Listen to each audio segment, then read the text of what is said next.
Jewish Democrats launch political advocacy group for the Trump age.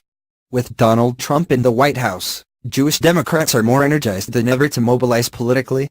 That was the message Wednesday night at a lunch event for the Jewish Democratic Council of America.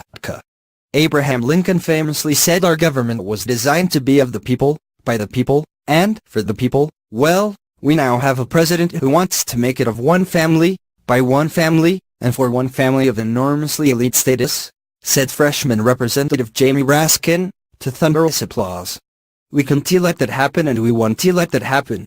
The event was attended by scores of high-profile members of Congress, including House Minority Leader Nancy Pelosi, of California, Maryland Senator Ben Cardin, Virginia Senator Tim Kaine, Connecticut Senator Chris Murphy, Ohio Senator Sherrod Brown, Maryland Representative Steny Hoyer, Florida Representative Debbie Wasserman Schultz, and others.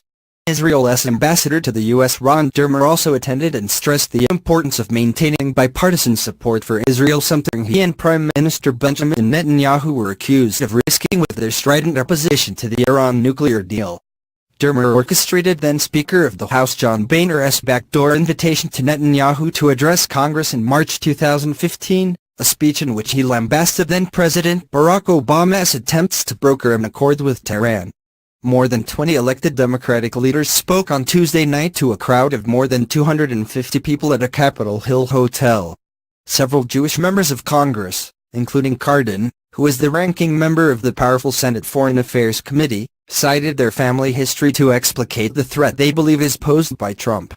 My grandparents had the courage to leave Europe to find a better life for their children, Cardin said. They came here because of the values of this country, a country that embraces diversity, a country that embraced opportunities for all. And now their grandson serves in the United States Senate. This is truly a great country. Those values are being challenged today. Without explicitly mentioning Trump's travel ban, Cardin suggested it was an affront to Jewish values and emphasized that his was the party fighting its implementation in Washington. The imposition of having religious tests for who can come to America is not being challenged by the Republican Party, but it is being challenged by the Democratic Party, he said. America is largely a reincarnation of the National Jewish Democratic Council and the Jews for Progress PAC. It will be run by many of the same people involved in those two outfits. Former Florida Congressman Ron Klein will chair the organization, while its board will consist of Mark Stanley, Michael Adler, Barbara Goldberg-Goldman, Israel Izzy Klein, and other NJTC alums. The day-to-day operations will be run by veteran DC insiders Steve Rabinowitz and Aaron Kack of Blue Light Strategies, a consulting firm that specializes in representing Jewish organizations and democratic interest groups. Originally supposed to launch in October, the organization's leadership decided to jump ahead with announcing its formation in August after a white supremacist rally in Charlottesville, Virginia, turned violent and Trump failed to unequivocally denounce the white nationalists, neo-Nazis and Klansmen who marched in protest of that city's plans to remove a Confederate statue. While we plan to wait until October to issue any public statements, the group said at the time, President Trump's outrageous handling of the tragic events in Charlottesville compelled us to speak out now.